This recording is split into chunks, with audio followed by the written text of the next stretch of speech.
Okay, well, this is going to be the last of the broker compatibility series. At this point, as far as I know, I can't think of anything else to put in them at the moment. And what I'm going to be doing from this point on is going to be programming issues that are fairly technical and probably not all that entertaining for the casual trader.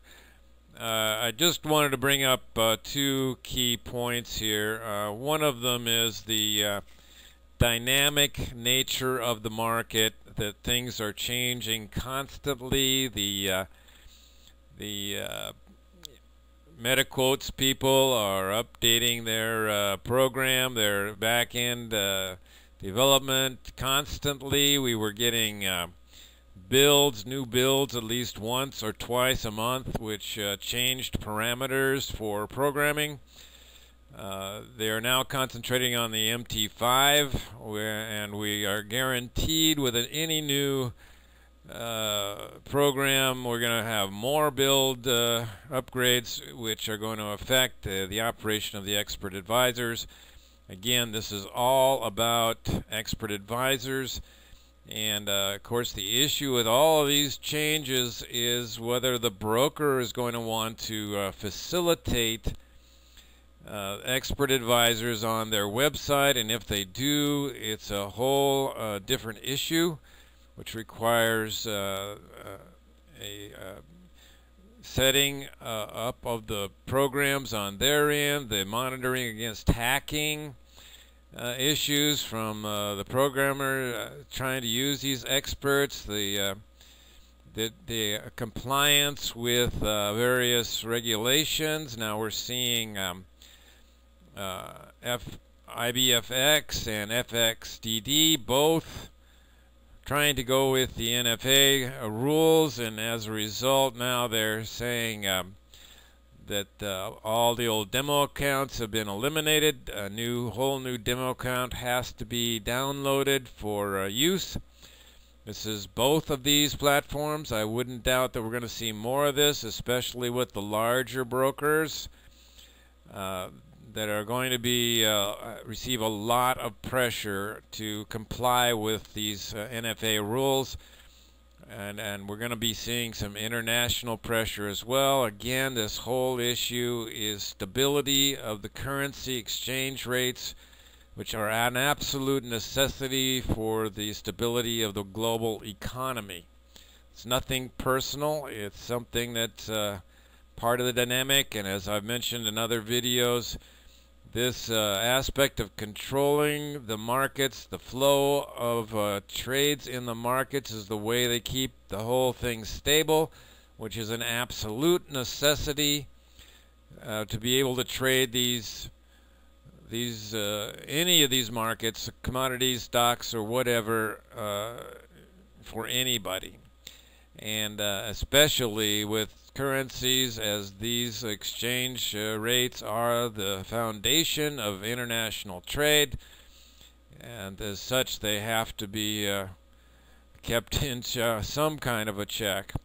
Now I'm going to just talk a little bit briefly on the programming side, what issues we were coming in to face with on application. This was in our testing of the basic market trader, which incorporates most of the coding for all the other QX programs, but there are some more sophisticated, of course, than others. Both the extractor program and the Excalibur program and some of the other ones coming out are use what I call dynamic profit taking and dynamic loss management.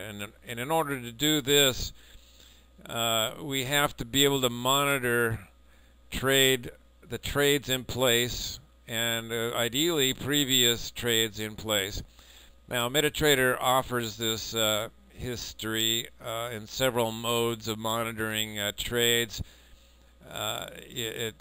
I believe originally would give you the capability of monitoring all the trades on your trade history, but that does not work in my tests anyway. I've not been able to get that to work. What it will do at this point somewhat is give you the status of the outstanding or active trades. Now to do this and do it on multiple pairs or multiple charts, we have to have something that's going to track those individual trades, and we use the magic number here as a primary means of doing this, and then we use a symbol match as a secondary means of doing this. If the order a magic number matches and then the order symbol number matches, then we know we're on the right chart with the right order. But we were running into this order symbol conflict whereby it appears the symbol function did not register at all. This can cause obviously some problems. This happened in FXDD, where we saw the next portion of the feature where we take the outstanding order price against a close clear. In other words, it has to move a certain amount from that order price before we initiate an exit. This function did not register at all.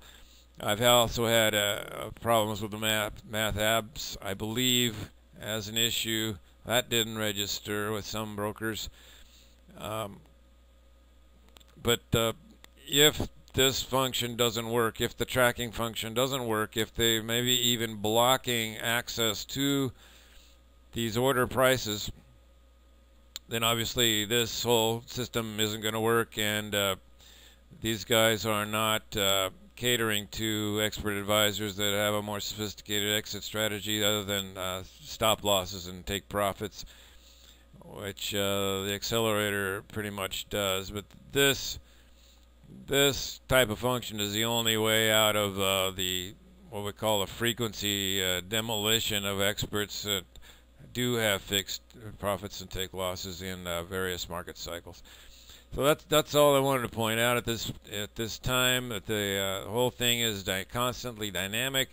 We're looking for brokers who are expert friendly. This is not an issue of data flow on the prices, meaning all the complaints you hear is that we're getting inaccurate data in these price bars, and that's what's causing all inconsistencies in the functions of the experts. But that is a minor issue. We already discovered that is not a real issue. If you design your indicator properly, all those triggers, all that data matched up across all brokers.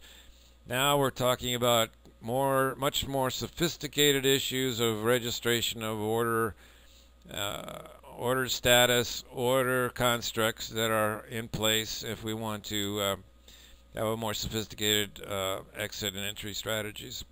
And this is something that the brokers can monitor, probably do not appreciate the need for it. Some of them are facilitating it, and those are the guys we want to be with, because if they have the intelligence to know or to actually set up their end of it to facilitate all the information we need to operate an expert, those are the guys who we want to trade with. The other guys are probably not even paying much attention to their back ends, and we're going to have some kind of problem as they even attempt to keep up with the meta quotes changes as well.